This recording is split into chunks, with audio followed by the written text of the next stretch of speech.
오늘 말씀은 변함없으신 말씀의 권위라고 하는 말씀을 갖고 우리 함께 은혜를 나누고자 합니다. 자, 우리 23장 1절부터 30절 읽는 동안에 우리는 세 가지 큰 사건에 대하여 발람이 예언하는 내용이 나옵니다. 첫 번째, 두 번째, 세 번째 예언까지 하면서 24장으로 연결됩니다. 이 발람, 이방인의 선지자 발람이라고 하는 사람 때문에 22장, 23장, 24장에 이르기까지 이스라엘 백성들이 모압 땅에 이르면서 가장 중요하게 여기는 이 발람 사건에 대한 얘기를 다루고 있는 이유가 뭘까 하는 것에 오늘 우리 또 초점을 맞춰보고자 합니다. 하나님의 백성들은 하나님이 이끄시는 가운데 가나안 땅 초입까지 와서 첫 번째로 아모리 왕 시온을, 그리고 바산 왕 옥을 멸망시키는 일로 인해서 모압 왕은 너무 기가 막히게 기겁을 하게 됩니다. 무섭고 두렵고 떨려서 도저히 살아갈 수가 없습니다. 여러분, 우리가 이렇게 무섭고 두렵고 떨리고 어려운 일을 당하면 우리가 그 일을 어떻게 피해야 할까 하는 것들이 주로 우리의 생각들이죠.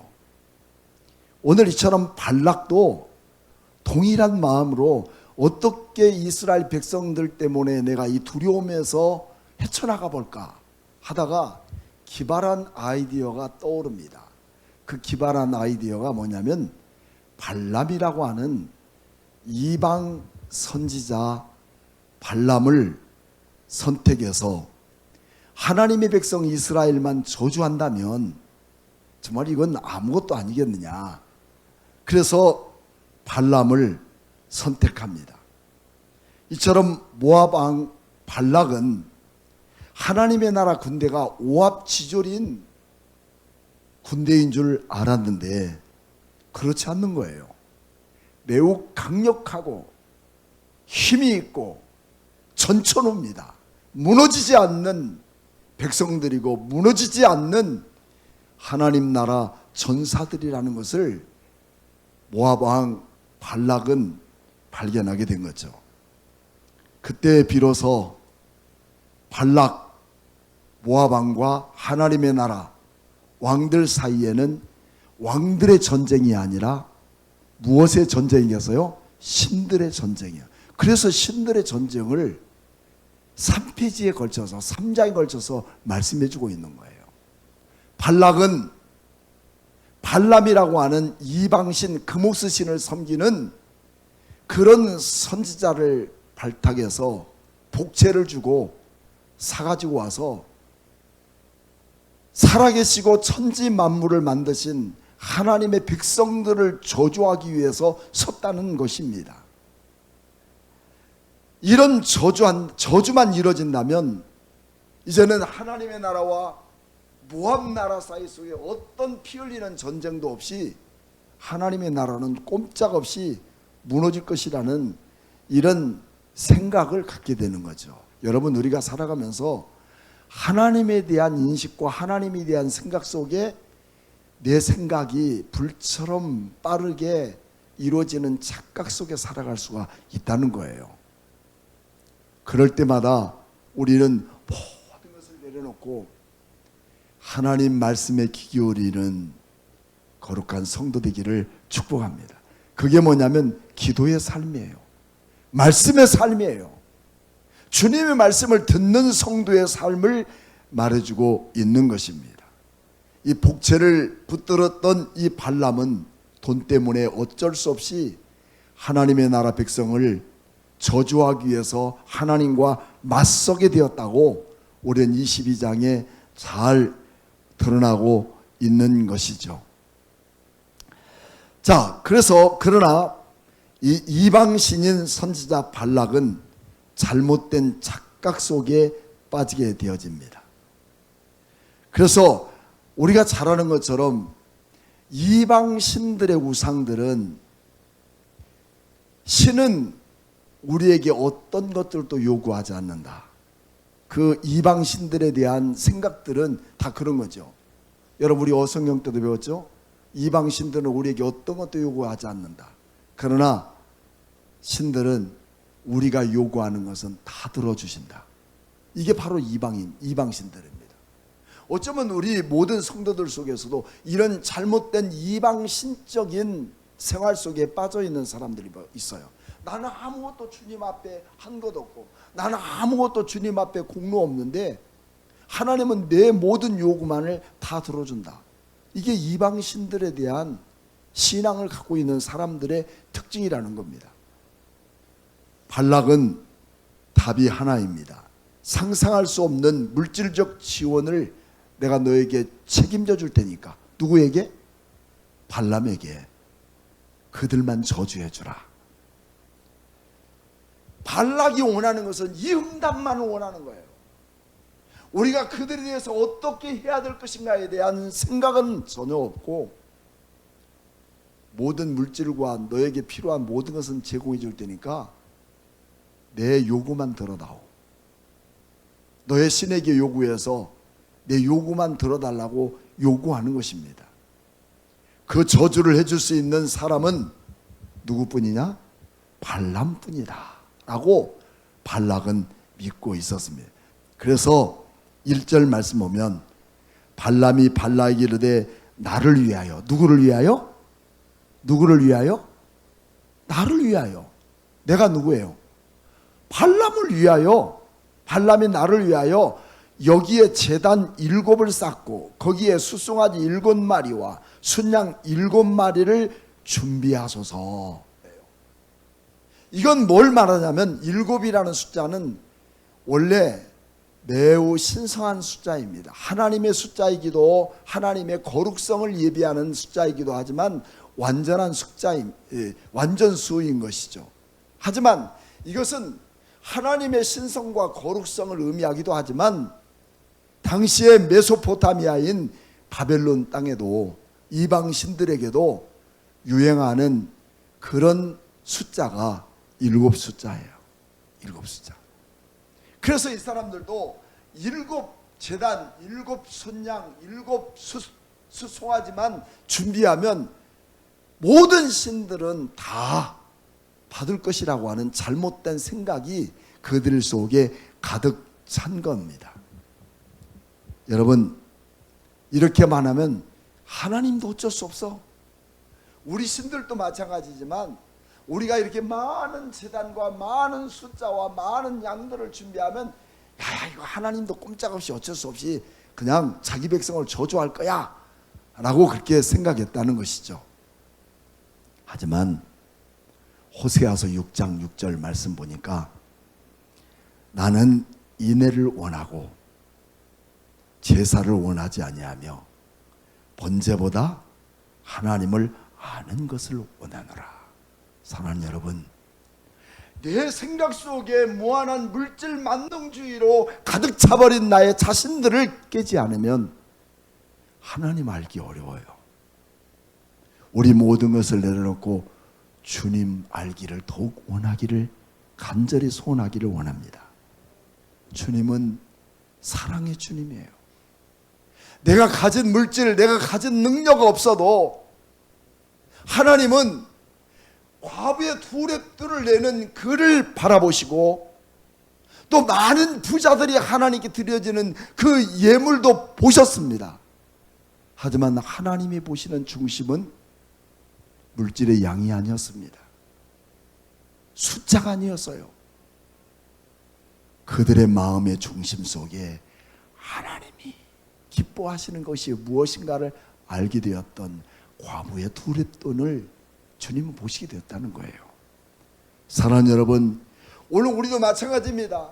내가 무슨 교회 안에서 무슨 큰 일을 하고 뭘 해서만이 아니라 정말 주님을 사모하며 주님의 임재와 능력을 경험하고, 주님, 내가 주님 없이는 진짜 살 수 없습니다.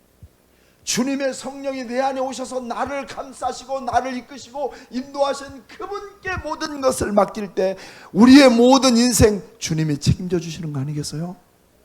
내가 뭘 해요? 이 더운 날 내가 할 수 있는 게 뭘까요?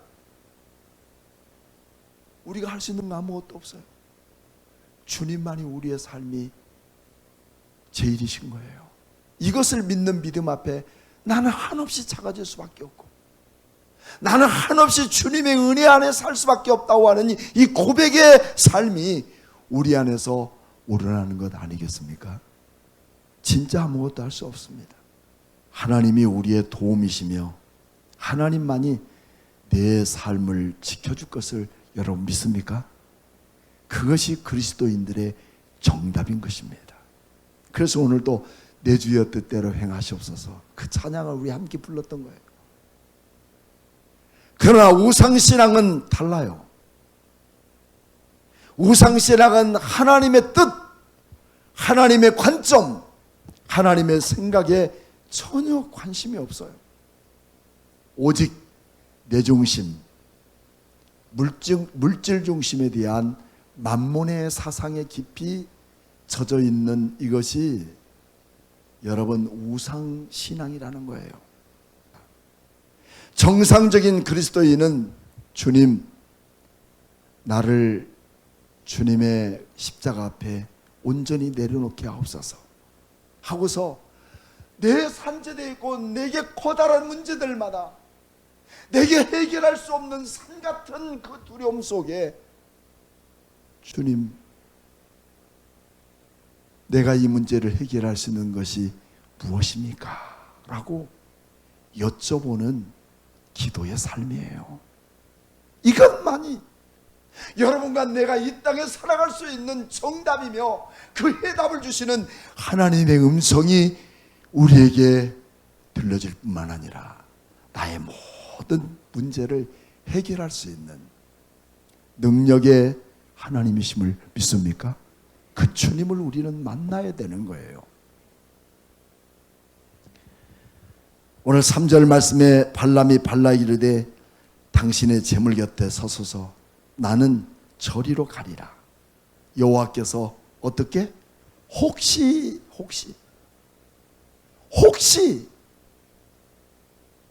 가능하지도 않지만 가능하다면 오셔서 나를 만나시리니 그가 내게 지시하는 것은 다 당신에게 알려줄 테니까 걱정하지 말고 기다리고 있어라 하는 것입니다. 그때 4절 말씀, 하나님이 발람에게 임하시니라. 임하죠? 근데 하나님이 발람에게 뭐라고 해요? 발람이 아뢰되 내가 7제단을 쌓고 각 제단과 숫송아지와 순양을 드렸나이다. 그때 우리 하나님 뭐라 했겠어요? 야, 참 잘했다.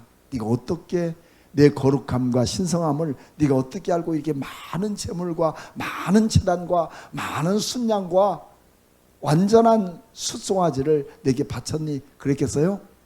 하나님은 이런 거요 거들떠 보지도 않아요. 모든 세계가 하나님께 드려야 할 재물뿐이고 우리 주님이 가진 것은 세상의 물질이 아니에요. 황금이 아닙니다. 보석이 아닙니다. 하나님이 가장 귀중한 것은 주님을 향한 나의 마음이에요. 할렐루야. 주님을 향한 나의 마음. 몸이 무거워서 내 힘으로 감당할 수 없을 때라도 이 무더운 여름날 배를 안고 이렇게 하나님의 성전을 밟는 우리 은혜자매의 그 마음속에 주님이 임한 줄로 믿습니다. 주님은 사랑하셔요.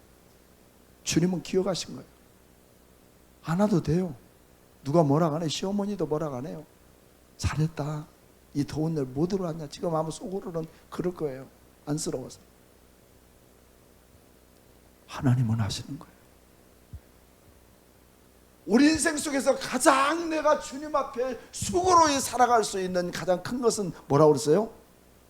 하나님을 예배하는 믿음이라고 그랬잖아요. 지난주에도. 이것이 내 인생에 가장 수고로운 거예요. 이것을 이길 수 있는 힘은 세상에 어떤 것도 없지만 세상에 어떤 것들로도 내 믿음을 무너뜨릴 수 있는 바로 그것이 내 어떤 수고를 다 감내하더라도 하나님을 예배할 수 있는 것들을 방해하는 세력들이 이걸 무너뜨릴 수 있는 강력한 힘이에요. 그러나 이걸 넘어서는 하나님의 능력이 오늘 여러분과 저 안에 믿음 안에 세워지기를 주의 이름으로 축복합니다. 3절 말씀에 발람도 그런 거죠. 혹시 만나실 것이다. 우리의 잘못된 착각, 쉬운 내용입니다. 우리의 방법대로 제사를 드렸더니 하나님도 별 수 없이 이 제사를 받으러 오셨구나 하면서 자기 신들 앞에 서 계신 하나님이 더 한심스러워 보일 때가 있다는 거죠. 하나님도 내가 요구하는 거 어쩔 수 없어. 그래서 막 생떼를 쓰고 생금식을 하고 몸을 찢고 그러면 하나님이 들으실 줄 알아요. 여러분, 물론 주님께 간절한 기도 필요합니다. 그러나 아버지여 나의 뜻대로 마옵시고, 누구의 뜻대로? 아버지의 뜻대로 하옵소서 하는 주님 앞에 내가 행복해, 내가 무너지는 그 자세 속에 주님의 뜻을 따라 살기를 원하는 자들에게 어떤 일도 하나님은 능히 응답하시를 우리 하나님이신 줄로 믿습니다. 그것이 바로 하나님이 기뻐하시는 제사입니다. 하나님이 진정으로 기뻐하시는 제사가 무엇일까요? 하지만 하나님은 이것으로 배부르실 분이 아니셨다는 겁니다. 하나님은 양이 아니라 정성이 아니라 이곳에 진정한 것은 하나님의 말씀이 없고 그 말씀을 따라 순종할 믿음이 없다는 거예요. 우리 22장 12절 한번 봅시다. 한 장만 넘겨보면 하나님인 발람에게 뭐라고 했어요? 두 가지를 말씀했죠. 하나님이 발람에게 이르시되 너는 그들과 함께 어떻게? 또 그들 백성을 어떻게? 이게 하나님의 말씀이에요. 왜? 그들은 복받은 사람이에요. 창세기 12장을 통해서 하나님은 하나님의 나라 백성을 만들려고 여기까지 왔는데 그를 무너뜨릴 수 있는 세상의 능력이 어디 있겠어요? 하나님의 팔을 부러뜨리고 하나님의 생각을 무너뜨릴 수 있는 사람이 누구겠어요? 근데 발람은 지금 혹시 내가 이렇게 정성을 들이고 일곱의 신성한 제단을 쌓고 일곱의 그 제물들을 드릴 때 하나님 마음이 녹아지지 않을 거냐 하는 생각이에요. 하나님 마음은 초질관 변하지 않아요. 하나님 말씀은 변치 않습니다. 여러분, 주님 말씀 순종하시면 내가 나가리라. 그 믿음이 오늘 우리에게 주어질 때 그 안에 능력이 있는 거예요.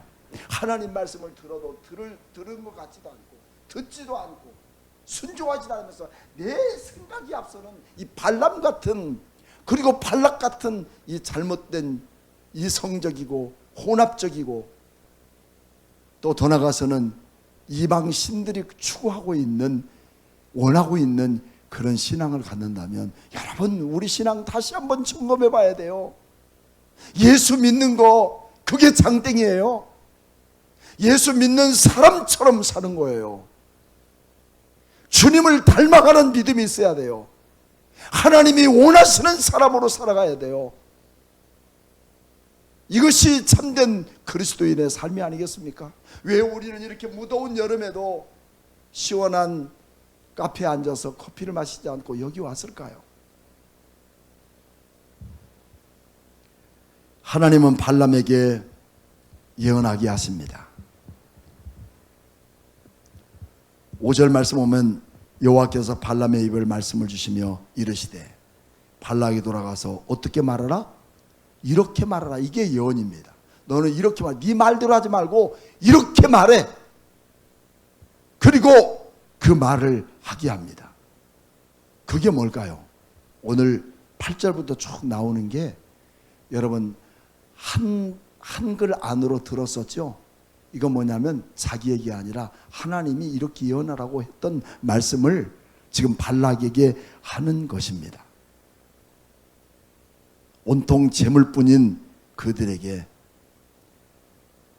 오직 재물 앞에 서서 하나님도 자기 신들처럼 재물을 받는 것으로 착각하고 있는 그때에 우리 가장 중요한 것은 주님 앞에서 내가 할 우리의 모습은 뭘까요? 다른 거 없어요. 딱 하나입니다. 주님 말씀하옵소서. 따라해 볼까요? 주님 말씀하옵소서. 종이 듣겠나이다. 아멘입니까? 여러분, 성전에 살던 사무엘에게 하나님이 어린 나이 사무엘에게 찾아오셨어요. 사무엘아, 사무엘아. 부를 때마다 그는 누구를 찾아갔어요? 엘리에게 찾아갔어요.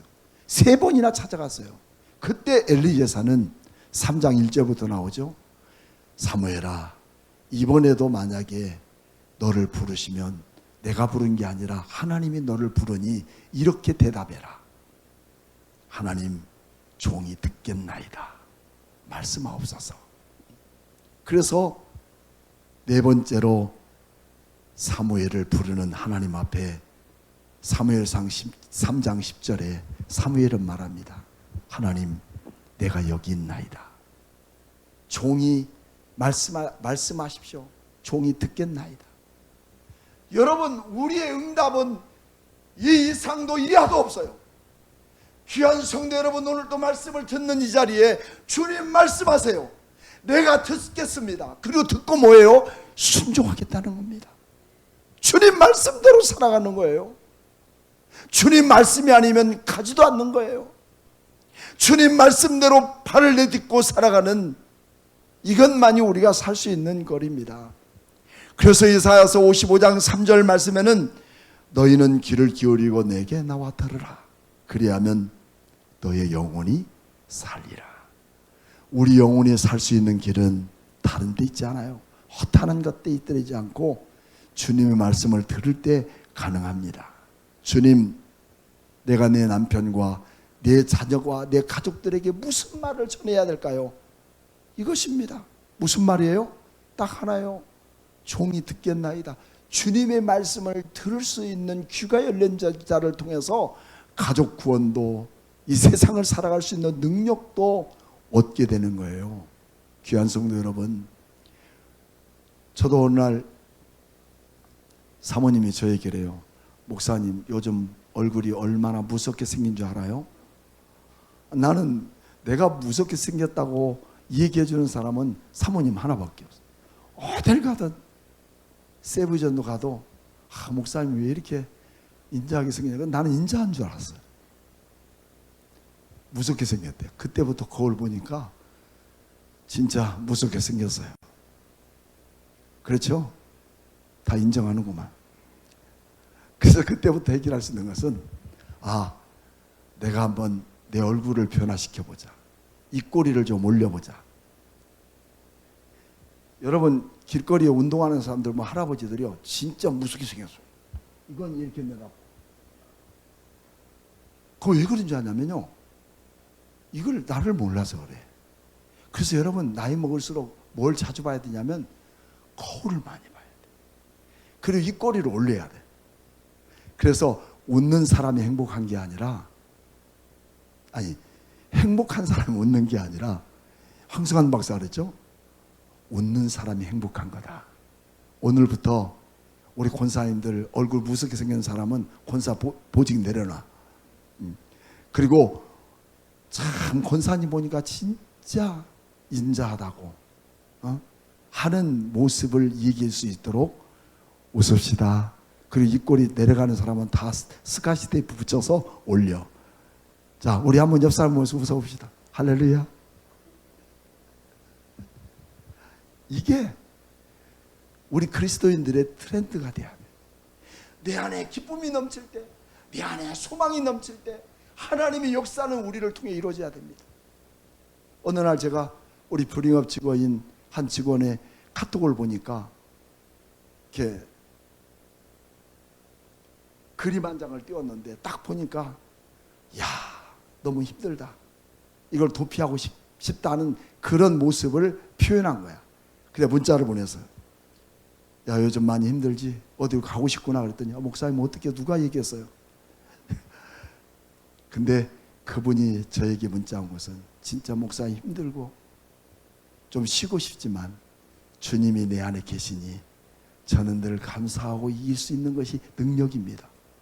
오히려 내가 부끄럽더라니까. 여러분, 세상 사는 거 모두 힘들어요, 어려워요. 하지만 주님이 내 안에 계셔서 나를 통해 넉넉히 이기도록 하시는 그분이 나와 함께 하시기 때문에 우리는 여러분 기쁠 수밖에 없고 즐거울 수밖에 없는 거 아니겠습니까? 이 귀한 믿음이 우리 얼굴 아래도 가득 채워지기를 축복합니다. 그래서 발람은 이제 드디어 하나님의 예언의 말씀을 듣고 마이크 앞에 섭니다. 그게 이제 7절 말씀. 발람이 예언을 전하여 말하되 발락이 나를 아람에서 모압 왕이 동쪽 산에서 데려와다가 이르기를 와서 나를 위하여 야곱을 저주하라, 와서 이스라엘 꾸짖으라 함도다 하고 발락이 이해했다는 거야. 근데 하나님이 그의 입을 통해서 지금 예언의 말씀을 선포하고 있어요. 마이크 시험 하더니 8절 말씀. 하나님이 저주하지 않으신 자를 내가 어찌 저주하며 여호와께서 꾸짖지 않는 자를 내가 어찌 꾸짖으리야. 내가 바위를 위하여서 그들을 보며 작은 산들이 그들을 바라보니 이 백성은 홀로 살 것이라. 그를 여러 민족 중에 하나로 여기지 아니하리로다. 야곱의 티끌은 누가 능히 세며 이스라엘의 4분의 1을 누가 능히 셀고 나는 의인의 죽음을 죽기 원하며 나의 종말이 그와 함께하기를 바라노라. 이렇게 지금 예언하고 있는 거. 여러분, 이것은 뭐냐면 여러분, 중동 유럽이라는 곳은 절대 한 나라가 독립적으로 혼자 살게 만들어지지 않았어요. 그게 유럽을 통합하는, 뭘 말하냐면 중동을 연합하는 게 뭐라고 해요? 나토라고 하는 거예요. 그래서 중동은 서로 유럽은 함께 한 나라가 되어서 이런 이 러시아 같은 나라를 함께 이겨보자, 나토에 가입하도록 그렇게 만들어서 연합. 근데 유독 이스라엘만큼은 나토에 가입하지 않아요. 왜일까요? 왜일까요? 세상에 어떤 힘과 능력에 도전하는 자가 있다 하더라도 우리는 사람이 아니고 세상의 힘이 아니라 전능하신 만군의 여호와 하나님을 의지하기 때문이다. 사랑하는 여러분, 외롭습니까? 힘듭니까? 어렵습니까? 누구를 의존하기 전에 전능하신 하나님이 그분을 의지하는 자에게 함께 하심을 믿는 믿음이 오늘 우리에게 있기를 축복합니다. 그것을 지금 예언하고 있는 거예요. 예언하고 있는 거예요. 내가 바위 위에서 그들을 보며 작은 산에서 그들을 바라보니 이 백성은 어떻게 해요? 연합해 사는 게 아니라 홀로 살 백성이로다 하는 겁니다. 여러분, 독보적인 하나님의 마음과 하나님의 믿음을 갖고 사는 이 백성들의 모습을 우리가 살펴보자는 겁니다. 그리고 나머지도 두 번째 예언도 똑같습니다. 13절 두 번째, 장소만 옮겼어요. 장소만. 어디에서 옮겼을까요? 여러분, 앞에 22장 39절 보면 발람이 발락과 동행하여 기랏 후솥에 이르러서는 거기에서 오늘 첫 번째 예언의 장소에 제단으로 제물을 드리게 된 거예요. 두 번째는 어디에서 하면 14절 소빔으로 장소를 이동하여서 비스가 꼭대기에 이르러 7 제단을 쌓고 각 제단에 수송아지 순양을 또 드리죠. 그러니까 한 번 해도 안 되니까 또 두 번 하는 거야. 그러니까 자기의 인간의 방법과 수단으로 별거 다 해봐요. 실패해요. 여러분, 내 방법은 이처럼 실패한다는 거 알아야 돼요. 이거 깨지지 못하면 평생 갑니다. 하나님의 방법대로 살아야 돼요. 주님은 숫자와 양과 정성이 아니에요. 주님 말씀을 듣고 순종하는 거예요. 이 믿음이 우리에게 있어야 돼요. 그래서 여기서 또 예언하죠. 몇 절부터? 18절부터. 발람이 예언하여 이르기를 발락이여 일어나 들을지어다. 십볼의 아들이여 내게 자세히 들으라. 하나님은 사람이 아니시니 거짓말하지 아니하시고 인생이 아니시 후회도 없으시도다. 어찌 그 말씀하신 바를 행하지 않으시며 하신 말씀을 실행하지 아니하리야. 내가 축복할 것을 받았으니 그가 주신 복을 내가 돌이키지 아니하리라. 여러분, 하나님이 축복한 백성 거둬가지 않아요. 여러분, 평생 내가 세상을 살면서 여러분, 주님이 축복한 사람인가를 인정할 수 있는 사람이 되어야 되는 겁니다. 발락은 어떤 사람일까요? 발락은 볼품없는 저주의 사람입니다. 우리가 이 땅에 살아가면서 평생을 통해서 내 이름, 그 이름 석자 속에 하나님의 축복할 사람으로 선포된 그 믿음을 갖고 살아갈 때 어느 누구도 나를 저주할 수 없고, 하나님이 나를 야곱의 허물을 보지 아니하시며 이스라엘의 반역을 보지 아니하시노다.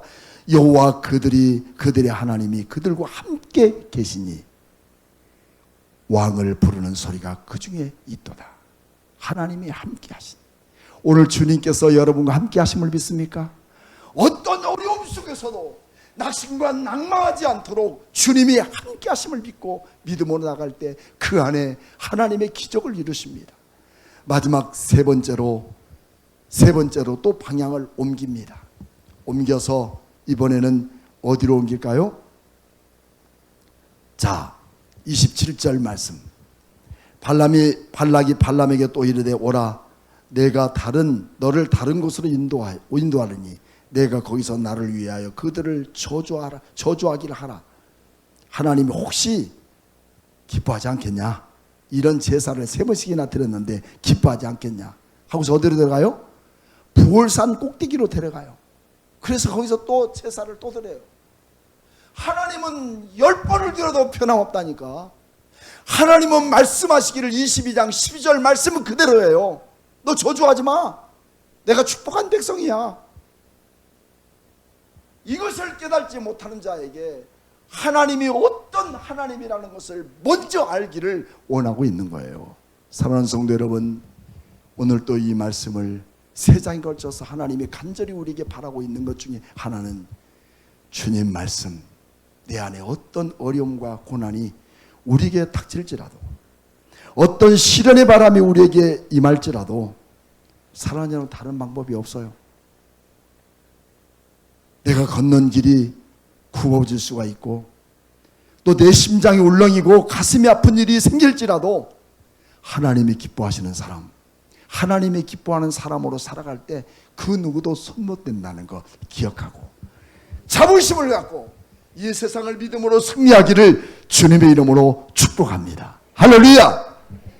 하나님, 오늘 말씀처럼 내 생각과 내 방법과 수단이 그리고 숫자가 하나님이 알으실 것이라는 잘못된 착각 속에 빠져진 우상신앙이 아니라 하나님의 뜻대로 순종하며 주님 그 믿음을 지켜나가려고 애를 쓰는 저들의 가슴 속에 주님이 임하시고 역사하셔서 하나님이 이루시는 승리의 자로 주님이 땅 위에 든든히 서게 하나님 축복해 주시옵소서.